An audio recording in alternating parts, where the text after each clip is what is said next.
Hello! I had to draw the curtains because the sun is glaring in from that direction and I think I'm now looking a bit yellow. So, Monday afternoon, how are you? I am fine. I had a really good weekend going out, Saturday and Sunday. Pictures on my blog. But anyway, there's something on my mind, like there always is.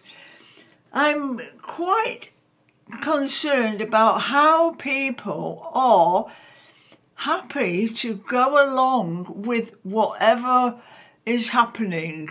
They are accepting of everything that is coming their way.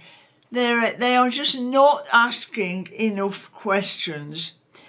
And I think this is because they've handed over their responsibility of their own lives to someone else. And they've just washed their hands of all responsibility. They have forgotten how to take care of themselves. I see it all the time that people are worried, scared, fearful about what is coming up in the future, about what is going on, and they are just losing it because they don't know how to cope. People are also becoming quite poorly with physical ailments as well. But what goes on in your head will affect how you feel physically.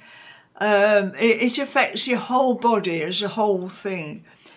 Now, because I've been watching what's going on and reading all about it and everything, I'm quite okay with it because I can see what's coming down the line.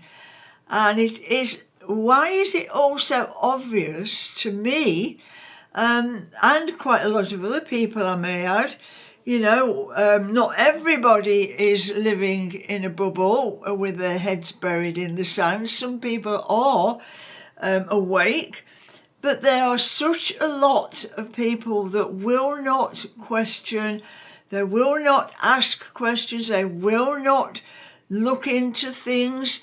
They read something and take that as gospel. Well, it's the wrong thing to do, because how can you live your life? How can you plan your life if you are always fearful, if you are always not sure, if you are always worried about what comes next? I'm not worried. I had a chat with a friend earlier and we were discussing this subject, and she's pretty much like me.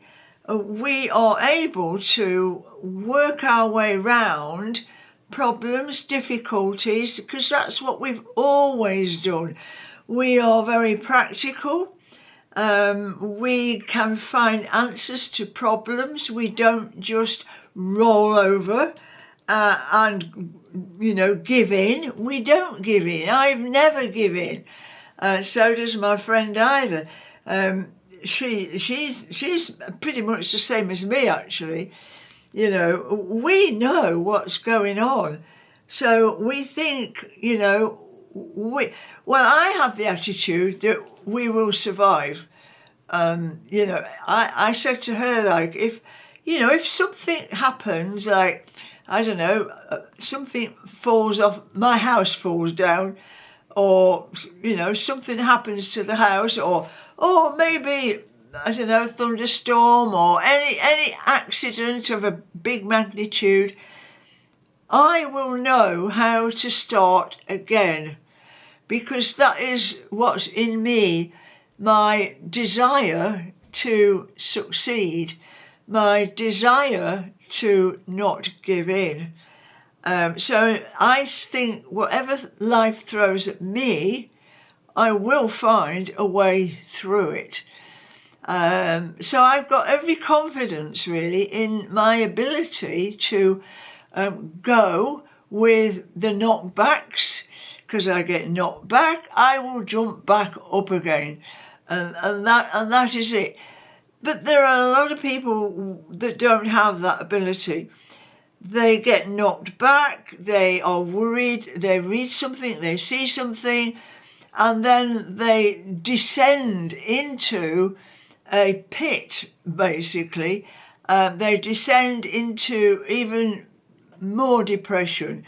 And they feel like life is not worth living, and they sometimes are on the brink of giving up completely.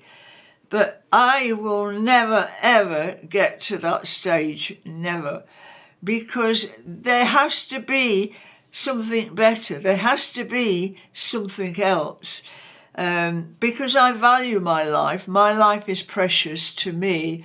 And as I've said before, I've always made the decisions about how I am going to live my life.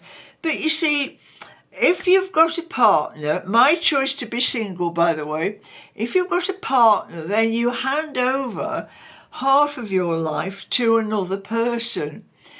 And you entrust them with looking after that half of your life, and you do the same for the person you are with. You will look out for half of their life. So you both have a commitment to each other, but you still have a commitment to yourself as well. So then it might get to the stage where you've got to make a decision. So what is more valuable, your own life or someone else's life? It's very, very kind and brave of people to give their lives over to someone else. I'm thinking about carers now. Now, being a carer is a very special person who commits to giving care to another person who is not quite able to do things for themselves. And then that is absolutely wonderful. And those people who do that deserve medals. But even carers need a break. Even carers who commit to looking after, well, it could be family member or a partner or anything, they do need a break, because at the end of the day, you can't be a carer if you yourself are deteriorating physically and mentally. Looking after yourself always comes first, because if you don't, you'll be no good to anybody. So there has to be a balance there. I don't know if you're understanding what I'm saying. It's just that people are so worried, they're getting so depressed, they can't find a way out, when really what they have to do is grow a set of balls.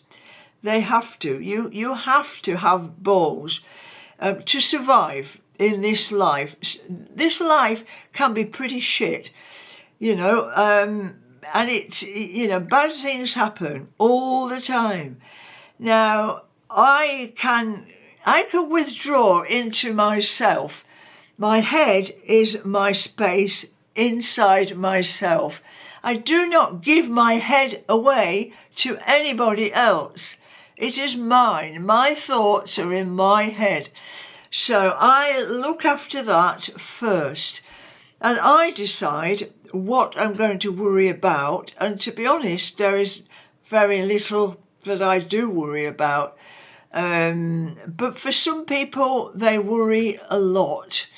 But you've got to try and practice, if you're one of those people, try and practice is thinking things through step by step and asking questions. Are you in a place where you want to be? Could you have a better life somewhere else? Are you going to stick with what you've got, or are you going to make changes? Now, I believe everybody has the ability to make changes. And so this is the crux of the matter, really. what do you want out of life? I would like to get to the end of my life just as I am living it now. I don't really want any interruptions, any big changes, because right now life is quite good for me. But then I'm working on making it better. That's what I'm saying. You can work at your life. To all the people that are in despair or worrying or thinking, oh my goodness, what have I got into and how can I get out of it? There is a way out, and it's by growing a set of balls. That's the only way I can think of putting it, you know. So anyway, I will leave you with love and light. There is a better way. There is a better way, but the solution is inside of you. If you're in a place where you don't want to be, you say no. It's easy. You say, no, I am not doing that. I got the sack from a job early in my working life because they wanted me to do something that I didn't want to do. It was in a meat factory and it absolutely disgusted me. And I said, no, I can't do that. So they said, well, you have to go then. And I said, well, fair enough, I will go because I'm not doing that. So I walked out of one job, I walked into another job because I made the decision, no, I'm not doing that. And that's that's what I've done all of my life, you know. If I don't want to be somewhere, I leave, I just leave, I just go. So, and then make a better life. Everybody could make a better life. It's not easy. I'm not saying it's easy. It just takes balls to do it. So anyway, this is me and Queen. I wish everybody a happy, long life, but I can't do it for you. You have to do it for yourself. Okay, bye for now. Toodle pip.